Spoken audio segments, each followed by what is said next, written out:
जय हिंद दोस्तों, मैं रविंद्र कुमार आप सभी का हिंदी डिमोशन पर स्वागत करता हूं। मित्रों, आज की इस वीडियो में हम कुछ टॉपिक लेकर के आए हैं। तो जो कुछ आपने थंबनेल पर देखा है वो सारे टॉपिक यहां पर कवर किए जाएंगे। तो आइए वीडियो शुरू करते हैं। तो जैसा कि दोस्तों हिंदी में 52 वर्ड होते हैं, तो आपको एक पॉइंट मिला कि हिंदी में 52 वर्ड होते हैं, परीक्षा में पूछ भी लेता है। अच्छा, ये 52 वर्ड कैसे कैसे होते हैं, यानी कितने स्वर, कितने व्यंजन, कितने क्या होते हैं, इसके बारे में हम आगे बात कर लेंगे। तो दोस्तों सबसे पहले हम बात करेंगे स्वरों की।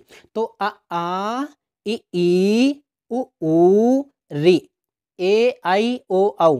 कुल मिलाकर दोस्तों हिंदी में स्वरों की संख्या 11 होती है। ये कितने प्रकार के होते हैं इसके बारे में हम आगे वाले पेज पर देख लेंगे। यहाँ पर देखिए दोस्तों, इसके प्रकार बताए गए हैं। तो प्रकारों में ह्रस्व स्वर, दीर्घ स्वर, संयुक्त स्वर, कुल मिलाकर 3 प्रकार के स्वर बताए गए हैं। ये जो ह्रस्व स्वर होते हैं ये क्या होते हैं? तो दोस्तों जिनका उच्चारण करने में एक मात्रा का समय लगता है उन्हें ह्रस्व स्वर कहते हैं। अच्छा, ह्रस्व माने ही होता है छोटा यानी कम, तो ये छोटे वर्ड होते हैं ना, इनका उच्चारण करने में एक मात्रा का समय लगता है। जैसे आ ई उ री, तो एक मात्रा का समय लगता है, इसलिए इनको ह्रस्व स्वर कहते हैं। जबकि दूसरी वाली लाइन में जो आप देख रहे हैं दीर्घ स्वर, तो जिनका उच्चारण करने में 2 मात्राओं का समय लगता है उन्हें दीर्घ स्वर कहा जाता है। जैसे आप पहली वाली लाइन में उच्चारण किए थे आ ई उ री, उसके 2 गुना समय दूसरी वाली लाइन के वर्डों का उच्चारण करने में लग रहा है। जैसे आ ई ऊ। अब चलिए हम आगे बात कर लेते हैं तीसरे नंबर पर संयुक्त स्वर। तो दोस्तों संयुक्त स्वरों की संख्या 4 है। इनको संयुक्त क्यों कहते हैं? दोस्तों ये जो होते हैं ये वर्ड, ये स्वर, ये 2-2 स्वरों के मेल से बनते हैं, यानी संयुक्त होकर यानी जोड़ कर बनते हैं, इसीलिए इनको संयुक्त स्वर कहते हैं। ये किसके मेल से बनते हैं? जैसे ए आपको बनाना हो तो किससे बनाएंगे? आ और ई, इन दोनों के मेल से ए बनता है। इसी प्रकार से बाकी के सभी स्वर बन जाते हैं। ये कैसे कैसे किनसे बनते हैं आगे हम उच्चारण स्थान जब बताएंगे वहां पर बता देंगे। तो यहाँ पर आपने दोस्तों 3-4 चीजें देखी कि हिंदी में 52 वर्ड होते हैं, स्वरों की संख्या पूछे तो 11 होते हैं, ह्रस्व स्वर कितने होते हैं तो 4 ह्रस्व स्वर होते हैं, संयुक्त स्वर कितने होते हैं तो 4 संयुक्त स्वर होते हैं। दोस्तों एक प्रकार से अगर देखा जाए, जैसे दीर्घ स्वर, इनमें 2 मात्राओं का समय लगता है उच्चारण करने में, इसलिए इनका दीर्घ स्वर कहते हैं। इसके साथ साथ ये जो आप देख रहे हैं संयुक्त स्वर, इनका भी उच्चारण करने में 2 मात्राओं का समय लगता है। ठीक है, तो इस बात को हमेशा याद रखिएगा कि दीर्घ स्वर जो हैं ये आ ई उ, इनमें भी 2 मात्राओं का समय, और ए आई ओ औ, इनका भी उच्चारण करने में 2 मात्राओं का समय लगता है। आगे चलिए हम बात कर लेते हैं व्यंजन वर्णों की। तो यहाँ पर जो आप देख रहे हैं दोस्तों, का से लेकर मा तक, यहाँ तक की 25 वर्ड हैं। ये जो 25 वर्ड हैं दोस्तों, इनका जो पहला वाला वर्ड होता है, जैसे का वाली लाइन में ये जो लाइन है का खा गा घा अंगा, इसका पहला वर्ड है का। ये जो लाइन के वर्ड होते हैं ये अब का वर्ग के नाम से जाने जाएंगे। इसी प्रकार से दूसरी लाइन में जो आप देख रहे हैं चाचा जा झा इया, ये चा वर्ग यानी पहला वर्ड जो है चा, इसी के कारण ये च वर्ग के अंतर्गत आते हैं। तीसरी वाली लाइन में आप देख रहे हैं टाठा डाढ़ा अड़ा, ये ट वर्ग के अंतर्गत आते हैं। इसी प्रकार से ता वाली लाइन के ताता दाधा ना जो होते हैं ये तवर्ग, और पापा बाबा माँ जो होते हैं ये पवर्ग के अंतर्गत आते हैं। जब भी कोई कह दे, जैसे कोई कहे कवर्ग में कितने वर्ड होते हैं, तो दोस्तों जितने भी वर्ग होते हैं 5 वर्ग होते हैं। जैसे का वाली लाइन कवर्ग, चा वाली लाइन के चवर्ग, टा वाली लाइन टवर्ग, ता वाली लाइन तवर्ग, इसी प्रकार से पा वाली लाइन पवर्ग कहलाती है। तो दोस्तों ये 5 वर्ग होते हैं। कितने होते हैं? 5 वर्ग होते हैं। अब हम बात कर लेते हैं ये जो का से लेकर दोस्तों माँ तक की ये 25 वर्ड होते हैं, इनको दोस्तों स्पर्श व्यंजन कहते हैं। क्या कहते हैं दोस्तों? इनको स्पर्श व्यंजन कहते हैं। क्यों इनको स्पर्श व्यंजन कहते हैं? क्योंकि इनका उच्चारण करते समय दोस्तों मुख के भीतर जो जिह्वा होती है वो विभिन्न अवयवों का स्पर्श करती है, मतलब छूती है, इसलिए इनको स्पर्श व्यंजन कहती है। परीक्षा में पूछ लेता है कि हिंदी में कितने स्पर्श व्यंजन है, यानी स्पर्श व्यंजनों की संख्या कितनी है, तो आपको बताना होगा कि स्पर्श व्यंजनों की संख्या 25 है। परीक्षा में यह भी पूछ लेता है कि कौन सा स्पर्श व्यंजन है, तो बाकी और भी व्यंजन दे देता है, कोई दे देता है स्पर्श वाला इनमें में से, तो उसको आपको चुनना होता है। अब चलिए हम बात कर लेते हैं अंतस्थ की। तो अंतस्थ देखिए नाम से स्पष्ट है, अंतः माने अंदर होता है, इस्त माने स्थित होना। जब हम या रा ला वा का उच्चारण करते हैं तो मुख के भीतर जो वायु होती है मुख के भीतर ही रह जाती है। जैसे य र ल व। तो देखिए यहाँ पर अंदर ही रह गई है, यानी अंदर ही स्थित रह गई है, इसलिए इन चार वर्णों को अंतस्थ व्यंजन कहा जाता है। दोस्तों इनको अंतस्थ व्यंजन के साथ में ये चूंकि स्वरों के मेल से बने होते हैं, इसलिए इनको अर्धस्वर भी कहते हैं। तो या रा ला वा को अंतस्थ के साथ साथ में इनको अर्धस्वर भी कहा जाता है। आगे हम बात कर लेते हैं ऊष्म की। तो दोस्तों जब हम इन चारों का उच्चारण करते हैं स हा, इन चारों का जब हम उच्चारण करते हैं तो इनका उच्चारण एक प्रकार की रगड़ यानी घर्षण से उत्पन्न ऊष्म वायु से होता है। यानी इनका जब हम उच्चारण करने लगते हैं दोस्तों, तो जो वायु होती है वो घर्षित होकर रगड़ खाकर बाहर निकलती है, इसीलिए इनको ऊष्म व्यंजन कहा जाता है। अब यहाँ पर 3-4 चीज़ें यहाँ पर आपने देखी कि का से लेकर माँ तक ये स्पर्श व्यंजन कुल मिलाकर 25 वर्ड होते हैं। अंतस्थ व्यंजन 4 होते हैं और इन्हीं को दोस्तों अर्धस्वर भी कहा जाता है। ऊष्म व्यंजन 4 होते हैं। अब चलिए हम आगे बात कर लेते हैं संयुक्त व्यंजनों की। तो संयुक्त व्यंजन हिंदी में 4 बताए गए, क्षा, त्रा, ज्ञा और स्रा। ये जो का होता है इसको आप जानते हैं किसके मेल से बनता है, का को मिलाएं और शा को मिलाएं तो ये छा बन जाता है, क्षा। इसी प्रकार से ता रा के मेल से त्रा, जा और इया के मेल से ज्ञा और सा और रा के मेल से स्रा बनता है। अब चलिए हम आगे बात कर लेते हैं द्विगुण व्यंजन। तो दोस्तों ये जो आपने देखा इधर डा और ढा, इनके नीचे जब हम पॉइंट लगा देते हैं तो यही द्विगुण कहलाते हैं। ये 2 ही होते हैं। पूछ लेता परीक्षा में कि हिंदी में द्विगुण व्यंजनों की संख्या कितनी है या द्विगुण वर्णों की संख्या कितनी है, तो आपको याद रखना है 4 है, 2 है, माफ कीजिएगा, है ना। द्विगुण व्यंजनों की संख्या कितनी है, 2 है, और संयुक्त व्यंजनों की संख्या 4 है। आगे हम बात कर लेते हैं दोस्तों अनुस्वार। ये जो अन का बिंदु है इसको अनुस्वार कहा जाता है, और जो विसर्ग होता है आह वाला ये विसर्ग होता है। दोस्तों ये जो दोनों होते हैं इनको अयोगवाह कहते हैं। इनको क्या कहते हैं, अयोगवाह कहते हैं। अयोगवाह क्यों कहते हैं, अयोग, इनका योग नहीं होता, मतलब ये जो अनुस्वार होता है और ये जो विसर्ग होता है इनको ना तो स्वर में मिलाया जाता है, स्वर में गिना जाता है, और ना ही इनको व्यंजन में गिना जाता है। यानी इस प्रकार से ये अयोगवाह कहलाते हैं। पूछ लेता है परीक्षा में कि हिंदी में अयोगवाह वर्णों की संख्या कितनी है, तो आपको बताना होगा कि हिंदी में अयोगवाह वर्णों की संख्या 2 है, अन और आह। अब चलिए हम आगे बात कर लेते हैं। आगे बात करेंगे हम दोस्तों उच्चारण स्थान की। उच्चारण स्थान यानी इनका उच्चारण कहाँ से होता है। तो आप दोस्तों यहाँ पर देख रहे हैं हमने पहले से ही लिखा हुआ है का वाली लाइन को, वैसे ही जैसे आप वर्णमाला में पढ़ते आए हैं। देखिए यहाँ पर पहली वाली जो लाइन होती है का ख ग घ उंगा, इसको दोस्तों कंठ से बोला जाता है। कंठ मतलब होता है गला। जब दोस्तों कंठ मतलब क्या होता है आप जानते ही हैं, इनका जब उच्चारण करने लगते हैं तो जीभ जो होती है दोस्तों कंठ को छूती है। अब देखिएगा महत्वपूर्ण यहाँ पर क्या है, जीभ। जीभ क्या करती है, क ख ग घ उंग का उच्चारण करने में मुख के भीतर जो है कंठ का स्पर्श करती है, इसलिए इनको कंठ कहा जाता है। क्या कहा जाता है, कंठ कहा जाता है, कंठ वर्ण। इसी प्रकार से जो दूसरी वाली लाइन है ये च छ ज झ य, ये तालु से उच्चारित होते हैं, यानी इनका उच्चारण करते समय जीभ जो होती है वो तालु को स्पर्श करती है, इसलिए इनको तालु वर्ण, तालव्य वर्ण कहा जाता है। इसको हम आगे ट्रिक से बता देंगे, पहले इस प्रकार समझा दें। तीसरी लाइन में है मूर्धा। तो ट ठ ड ढ ड, इनका जब उच्चारण करते हैं तो हमारी जो जीभ होती है, उच्चारण करें ट ठ ड ढ ड, जब इनका दोस्तों उच्चारण करते तो हमारी जो जीभ होती है मूर्धा यानी मसूढ़े को स्पर्श करती है, इसलिए इनको मूर्धन्य वर्ण कहा जाता है। और आगे जो देखिएगा ता थ द ध न, इनका जब हम उच्चारण करते हैं तो जीभ जो होती है दांतों को स्पर्श करती है। अच्छा, दांतों से स्पर्श करती है, इसीलिए इनको दोस्तों दंत से उच्चारित होने के कारण दंत वर्ण कहा जाता है। और इसी प्रकार से 5वीं लाइन आप देख रहे हैं प फ ब भ म, इनका जब हम उच्चारण करते हैं तो जीभ की छोड़ो हमारे जो दोनों ओष्ठ होते हैं वो आपस में चिपक जाते हैं, इसीलिए ओष्ठ से उच्चारण होने के कारण इन प फ ब भ म को ओष्ठ वर्ण कहा जाता है। यानी यहाँ पर आपने एक चीज देखा कि का वाली लाइन के वर्ड कंठ से उच्चारित होते हैं, इसलिए कंठ कहलाते हैं। चा वाली लाइन के वर्ड जो होते हैं ये तालु से उच्चारित होते हैं, इसलिए इनको तालव्य कहा जाता है।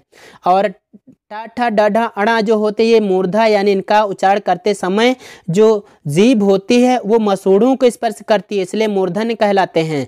और ता था दा धन्ना, इनका उच्चारण करने में जीभ दांतों को स्पर्श करती है, इसलिए दंत कहलाते हैं। और इसी प्रकार से पापा ब भम्मा का उच्चारण करने में ओष्ठ आपस में दोनों चिपक जाते हैं, इसीलिए इनको ओष्ठ वर्ण कहा जाता है। तो यहाँ पर आपने इतना देखा। आगे हम बात कर लेते हैं दोस्तों, इसमें इसके बाद में ये 25 तो हो गए, लेकिन आगे या रा लावा भी आते हैं। तो दोस्तों एक ऊपर वाली लाइन को छोड़ दीजिए कंठ वाली को, दूसरी वाली लाइन में आप देखिए या रा लावा, तो ताल वाली लाइन में लिख दीजिए या, मूर्धा वाली में लिख दीजिए रा, और दंत वाली लाइन में लिख दीजिए ला। तो इस प्रकार से आपने देखा ऊपर एक छोड़ दिया, फिर या रा ला, 3 को लिख लिया, बाकी एक बाकी है, वा को छोड़ दीजिएगा। तो यह जो दोस्तों उच्चारण होता है ये तालु से होता है, रा का मूर्धा यानी मसूड़े से होता है, और ला का दंत से होता है। तो आपने यहाँ पर या रा ला को तो ले लिया, अभी सा वाली लाइन सा सा सा हा बाकी है, चलो उसको भी देख लेते हैं। दोस्तों ये जो पहली लाइन हमने पहले भी छोड़ने को कहा, यहाँ पर भी छोड़ दीजिए। तो दूसरी लाइन में दोस्तों जो ताल वाली लाइन है इसके सामने सा आ जाएगा, पहला वाला सा, और मूर्धा वाली लाइन में दूसरा वाला सा आ जाएगा, जिसको आप मूर्धन्य सा कहते हैं। और तीसरी वाली लाइन में ये तीसरा वाला सा सरौता वाला आ जाएगा। तो यहाँ पर आपने 2 चीज़ें और भी जोड़ दी, ऊपर वाली लाइन को छोड़कर यारा लावा नीचे छोड़ लिखते चले आए, और इसी प्रकार से सा सा सा लिखते चले आए। इतना कन्फर्म हो गया। अब चलिए हम आगे बात कर लेते हैं। दोस्तों अभी कुछ चीज़ें बाकी हैं, अभी हा बाकी है, इस सा की लाइन का हा बाकी है। तो इसको देखिए ऊपर हमने हा लिख लिया है, और विसर्ग कहीं पर बाकी था उसको हमने कंठ वाली लाइन में ही लिख लिया। तो इस प्रकार से आपने देखा इतना निपटारा हो गया। अब चलिए हम बात कर लेते हैं, अभी वा बाकी था और सभी स्वर बाकी हैं। तो चलिए देखते हैं। देखिए अब कंठ वाली लाइन में शुरुआत से आप पढ़ते आए हैं, छोटा बड़ा से पढ़ते हैं, तो कंठ वाली लाइन शुरुआत में आ जाएगी। इसमें छोटा आ को यानी आ को छोड़ दीजिए, अ या आ, छोटा हो या बड़ा हो दोनों चीज़ एक ही है, ठीक है। दूसरी वाली लाइन में ई आ जाएगी, ई, और तीसरी वाली लाइन में ऊ मत छोड़िएगा, इसमें री छोड़ देना है। क्या करना है दोस्तों, री छोड़ देना है। फिर हम बात कर लेते हैं आगे ओष्ठ वाली लाइन में। जब भी आप देखते हैं ऊ का उच्चारण करते हो ऊ, तो लगता है दोनों ओष्ठ जो हैं ये एकदम सट्टे से जैसे हो जाते हैं, सट नहीं जाते हैं, बिल्कुल सट्टे से हो जाते हैं। मतलब ये होता है ऊ का जब उच्चारण करते हैं तो ओष्ठ से करते हैं। तो यहाँ पर आपने इतनी चीज़ें तो देख ली हैं, कुछ चीज़ें बाकी हैं, इनको बता देते हैं, फिर ट्रिक्स बताएंगे। आप जो देखे हैं दोस्तों, हम पिछले वाले पेज पे बताए थे कि जो ए होता है वो किससे बनता है। तो देखिए ये जो ए होता है ये कंठ और तालु से बनता है, मतलब कंठ और तालु दोनों के योग से उच्चारित होता है। जैसे आप देखिए ए बनाना हो तो कैसे बनाएंगे, आप देखिएगा कंठ वाली लाइन में आपको आ मिलेगा, ठीक है, और ताल वाली लाइन में ई मिलेगी। जब ई आ और ई को जोड़ते हैं तभी ए बनता है। और यहाँ पर बताया भी गया है कि ए का उच्चारण स्थान कंठ और तालु है। क्या बताया गया है, कंठ और तालु है। इसी प्रकार से जो ए का भाई है आए, ये भी इसी लाइन में आ जाएगा। अब चलिए हम ओ को बता देते हैं। ओ में आप देख रहे हैं इसमें लिखा है कंठ और ओष्ठ, यानी जो ओ औ होते हैं ये कंठ और ओष्ठ दो के मेल से बनते हैं। आपको पता होगा ओ जो वर्ड बनता है ये दो के मेल से बनता है। किसके किसके मेल से, एक तो आ को जोड़ते हैं, सबसे पहले आ हो जाएगा, और उसके बाद में जब आ और ऊ दोनों को मिलाते हैं तभी तो ओ बनता है। और आप देखिएगा आ का उच्चारण स्थान कंठ है और ऊ का उच्चारण स्थान ओष्ठ है। तो कंठ और ओष्ठ, यहाँ पर आपने देखा कंठ और ओष्ठ, जब भैया दो स्वरों के मेल से बनेगा तो जिन स्वरों के मेल से बना उनका उच्चारण स्थान भी उठाकर यहाँ पर लाइए। तो आपने देख लिया यहाँ पर कि आ और ऊ के मेल से, यानी कंठ वर्ड आ और ओष्ठ वर्ड ऊ के मेल से बना है ओ, इसीलिए ओ और औ को कंठोष्ठ कहा जाता है। आगे हम बात कर लेते हैं दोस्तों दंतोष्ठ। ये जो होता है वा वर्ड, वह वर्ड जो होता है ये दंत और ओष्ठ, यानी जब हम इसका उच्चारण करते हैं तो हमारी जो जीभ होती है वो वा है ना, वा कहें तो यहाँ पर हमारी जो जीभ होती है वो दांतों को तो स्पर्श करती ही है, साथ में दोस्तों जो हमारे ओष्ठ होते हैं लगभग में सट जाते हैं। तो इस प्रकार से दंत और ओष्ठ इनका उच्चारण स्थान हो जाता है वा का। ठीक है, अब चलिए हम ट्रिक्स बता देते हैं। दोस्तों आपको याद कर लेना है केटीएम डान। क्या करना है याद, एक लाइन बाकी थी, ये जो है ये वाली लाइन गा या ड़ा न मा, ये जो पंचम वर्ड होते हैं वर्गों के दोस्तों, ये नासिका से उच्चारित होते हैं। ठीक है, नासिका मतलब नाक से, जब इनका उच्चारण हम नाक से करते हैं, है ना। जैसे ंगा ंगा य णा न म, इनका जब उच्चारण करते हैं तो नासिका से करते हैं, इसलिए इनका उच्चारण स्थान नासिका होता है। अब हम बात कर रहे थे कि इसको ट्रिक से बता दें, तो आपको याद करना है केटीएम डान। क्या याद करना है, के से हो जाएगा कंठ, टी से हो जाएगा तालु, एम से हो जाएगा मूर्धा, और फिर डान, डान मतलब डी से हो जाएगा दंत, और ओष्ठ हो जाएगा ओ से। और यहाँ पर आपने जो देखा है अंगा ड़ा न मा, यहाँ पर ये नासिका से उच्चारित होते हैं, इसलिए इसको एन से प्रदर्शित कर लेंगे। तो यहाँ पर आपने देखा के से कंठ, टी से तालु, एम से मूर्धा, डी से दंत और ओ से ओष्ठ, इधर एन से नासिका। तो इस प्रकार से केटीएम डान याद कर लो, बस ये सब कुछ याद रहेगा। तो हम उम्मीद करते हैं आप इसको समझ गए। अब चलिए हम देखते हैं इसके बाद के वर्डों को। बाद ये देखिए यहाँ पर उच्चारण ये जो बताया गया है अल्प प्राण महाप्राण ये क्या होते हैं, तो देखिए वायु प्रक्षेप की दृष्टि से कहा जाता है कि उच्चारण में जो है वायु प्रक्षेप की दृष्टि से व्यंजनों के दो भेद होते हैं, एक तो अल्प प्राण होते हैं और दूसरे महाप्राण होते हैं। इसको हमने ले लिया आपको आसानी समझाने के लिए, बाकी आपको मूल चीज़ ये है, ये वाली चीज़ है। तो देखिए ये अल्प प्राण कौन होते हैं और महाप्राण क्या होता है इसकी बात कर लेते हैं।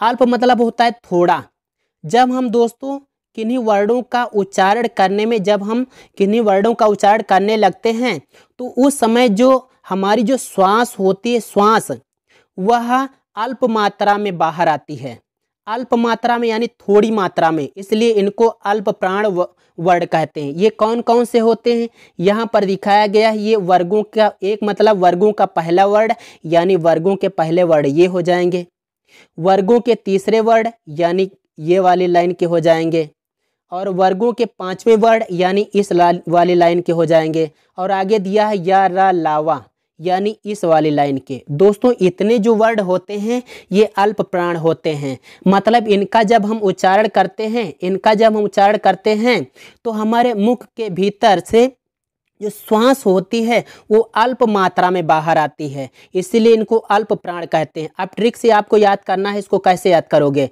तो 135 यारा लावा अल्प प्राण कह दो। अब अगर आपको भूलना हो, अगर सोचो भूल जाएंगे तो इसको भी बताएंगे, आप भूलेंगे नहीं। सबसे पहले हम प्राण महाप्राण की बात कर लें, उसके बाद हम बताएंगे आप कैसे नहीं भूलेंगे। तो देखिए हमने बताया पहली लाइन में कि जब कम श्वास बाहर निकलती है यानी इनका उच्चारण करने में अल्प मात्रा में श्वास बाहर निकलती है, इसीलिए इनको अल्प प्राण कहते हैं, और इनका उच्चारण करने में अधिक प्राणवायु बाहर होती है, इसलिए इनको दोस्तों महाप्राण कहा जाता है। इसमें वर्गों के दूसरे वर्ड यानी ये वाले वर्ड आ जाएंगे, वर्गों के चौथे वर्ड यानी ये वाले वर्ड आ जाते हैं, और फिर आगे है सासा साहा यानी ये वाले वर्ड, ये दोस्तों महाप्राण कहलाते हैं। अच्छा दूसरी बात परीक्षा में पूछ लेता है, केवल इतना ही नहीं पूछता है कि अल्प प्राण बताइए, अल्प प्राण बताए पूछेगा तो आप बता देंगे 135 यारा लावा, यानी ये जो का वाली ये जो पहले वर्ड होते हैं ये अल्प प्राण होते हैं, तीसरे वर्ड ये अल्प प्राण होते हैं, पांचवें वर्ड ये अल्प प्राण होते हैं, और यारा लावा ये अल्प प्राण होते हैं। महाप्राण पूछ लेगा तो आप कह देंगे भैया 24 सासा साहा यानी दूसरे वाले वर्ड महाप्राण होते हैं, चौथे वर्ड महाप्राण होते हैं, और सासा साहा ये महाप्राण होते हैं। ये तो हो गई ट्रिक की बात, लेकिन आप परीक्षा में ना भूलें कि भैया पहले दूसरे कहाँ पे आ जाएंगे। तो भैया जब आप वर्णमाला पढ़ते हैं तो छोटा पहले आता है, और यहाँ पर भी आप देखिए पहले से शुरू करना है, पहला तीसरा पांचवा और यारा लावा ये अल्प प्राण हो जाएंगे। अब जैसे ये क्लियर कर चुके तो भैया 24 सासा साहा उसको महाप्राण तो कह ही देंगे। एक चीज यहाँ पर छूट जा रही है, उसको हम बता देते हैं। साथियों ये जो महाप्राण वर्ण होते हैं इनका जब हम उच्चारण करने लगते हैं तो इनका उच्चारण करने में हकार जैसी ध्वनि निकलती है।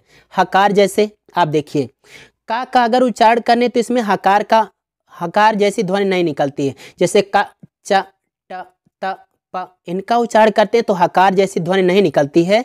लेकिन ख, छ, ठ, थ, फ इनका जब उच्चारण करते हैं दोस्तों तो हकार जैसी ध्वनि निकलती है। ये जो हकार जैसी ध्वनि निकलती है ये भी परीक्षा में पूछ लेता है कि किन वर्णों का उच्चारण करते समय हकार जैसी ध्वनि निकलती है।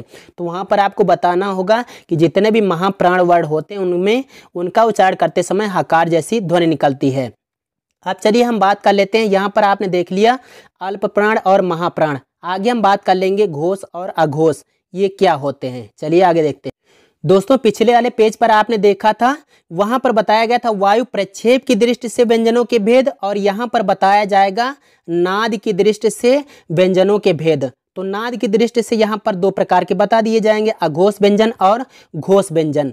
ये अघोष क्या होते हैं और घोष क्या होते हैं ये तो आप आसानी से जान जाएंगे कि अघोष व्यंजन भैया वर्गों के पहले वर्ड और दूसरे वर्ड यानी इनको हमने अलग कलर से कर लिया है, ये अघोष होते हैं।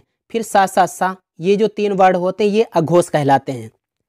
भूलना नहीं आपको, 12 सा सा सा ये अघोष होते हैं यानी 12 हो गए और ये सा सा सा हो गए। अगर पूछ लें ये घोष कौन होते हैं तो भैया जो बच्चे हैं ये यहाँ पर 3 4 5 यानी 3 4 5 या रा लावा यानी ये वाले वर्ड और हा यानी ये वर्ड और सभी स्वर ये सभी घोष होते हैं। तो आप एक चीज याद रखिए, बाकी आपको ऐसे याद रहेगा। अघोष क्या होते हैं तो वर्गों के पहले दूसरे वर्ड और सा सा सा ये तीनों ये जो होते हैं वर्ड दोस्तों ये हो जाएंगे 5 5 10 और ये 3 13 अघोष वर्ड होते हैं। बाकी सब क्या होते हैं घोष वर्ड होते हैं। सिंपल सा है। अच्छा इनको अघोष और सघोष क्यों कहते हैं इसके बारे में भी तो जानना है, क्योंकि परीक्षा में वहां पर दोस्तों परिभाषा भी दे देता है। तो कहा जाता है कि जिन व्यंजन वर्णों के उच्चारण में स्वर तंत्रियां झंकृत नहीं होती हैं, जिन वर्णों के उच्चारण करने में स्वर तंत्रियां जो होती हैं वो झंकृत नहीं होती हैं उनको अघोष कहते हैं। यानी जहां पर घोष होता ही नहीं है, जहां पर झंकार होती ही नहीं है वहां पर उन वर्णों को अघोष वर्ण कहते हैं। जब हम का खा च छ ट ठ त थ प फ का उच्चारण करते हैं या स का उच्चारण करते हैं तो यहाँ पर स्वर तंत्रियाँ जो होती हैं ये झंकृत नहीं होती, झंकार नहीं लेती हैं, इसलिए इनको अघोष कहा जाता है।